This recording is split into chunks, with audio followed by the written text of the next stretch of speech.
Hi everyone, Yonderr are having a chat today with Gary Ginsberg, who's getting married tomorrow, and as part of his wedding celebrations is offsetting all the wedding air miles of his wedding guests. First of all, congratulations to Gary and his fiancée Justine. Now, tell us about why you're offsetting the flights of your wedding guests, Gary. Well, I'm from the United States and the New York area, and Justine is from Melbourne, and we met online, and I've always been conscious of my carbon footprint, or at least in the last few years, knowing about climate change and the concern about our melting ice caps and threatened polar bears and rising sea levels. And in my own way, I tried to reduce my carbon footprint, and then getting involved with Justine on a long-distance relationship, I realized, whoops, there go my ethics. And so as we started getting more serious and thinking about having a wedding together and having it so far from my homeland and bringing my relatives down and thinking about my own personal carbon footprint of all the air miles I've traveled, we decided to try to set an example going forward with our wedding of at least doing some offsetting and offsetting the air miles not only of myself and my daughters who are flying down from the Boston area, but my uncle from Los Angeles, as well as people in Perth and Adelaide, so all the air miles associated with the wedding. So how many people and how many flights are we talking about, Gary? It's 7 people, and round trips, it's seven round trips. Do you know how much carbon that is?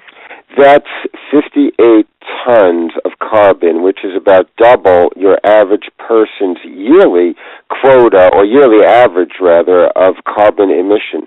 So when I looked at the numbers, they started becoming staggering to me of how much this one event, the wedding, could contribute to climate change. I didn't want my wedding, Justine didn't want her wedding to be such a big part of the problem.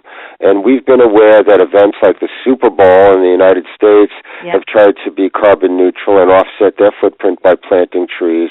And so it became really a point of searching for us to find a way to make our wedding have a lighter footprint. Lovely. So with all the expense of a wedding, you decided to offset these flights. That's it in a nutshell. Yeah, well, a wedding does have a lot of expense, but we realize that we're being given a lot at a wedding. We're being given each other for the rest of our lives.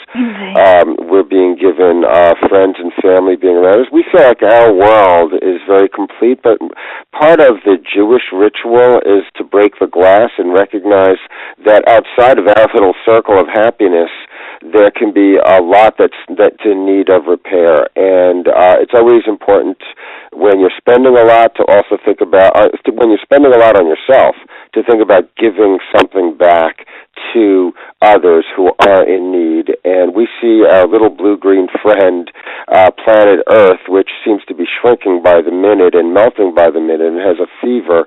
And we don't want to be part of our blue-green friend's fever. So we feel that while we're spending, we can spend a little bit more, and it's a relatively small percentage of the whole wedding expense on offsetting our 58 tons of carbon that's going into flying everyone down here to Melbourne. So now, Gary, why have you decided to offset these flights with Yonderr? Well, we were looking around at various options, and number one, we wanted an offsetting company that's well-known and can be trusted to do the right thing, and also that's doing local projects. We have guests coming from the Australian Melbourne area, and bingo, there was Yonderr with a local address, and so to show people that they can offset in their own way with a local company doing local projects, planting trees in Australia, creating habitat for all sorts of important living things, and sucking carbon dioxide out of the air right here. And, of course, it has a huge planetary significance. So a great local company is the big attraction to Yonderr. Did you find Yonderr easy to deal with in accommodating your needs? Well, when I first contacted them and talked through the projects and the various options with Reshma, who answered our questions, that was great.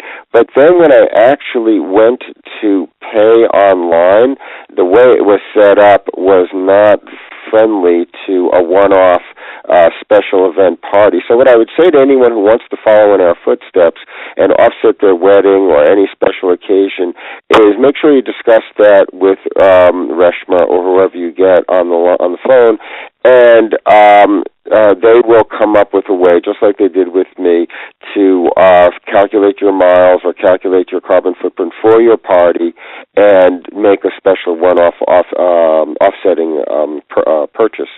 So go for it, mate. In what other ways do you and Justine try to be carbon neutral, just in your own lives, apart from... Yeah, well, back in the United States, my work, I'm a toxicologist, and my work is close to where I live. I always try to set it up so I don't have a long commute, and so I bicycle to work or walk to work or take mass transit to work. Even if I drove, it would be such a small amount of driving. It's really... so that's one thing. I'm vegetarian. Our wedding will be vegetarian, and I don't know if your listeners know this, but vegetarians can consume per meal much less carbon than if you're eating a high meat diet. So that's another thing. At the wedding, we're also giving everyone a little plant, a rosemary bush to plant, which will also help greenify their yard and suck a little bit more carbon dioxide out of the atmosphere. So we try to be as conscious as possible, realizing that offsetting is not the full answer, but cutting our carbon footprint to start with is a big part of the solution. That's great. Thanks very much for joining us today, Gary, and all the very best for tomorrow. Thanks to you and Justine for offsetting these flights for Yonderr.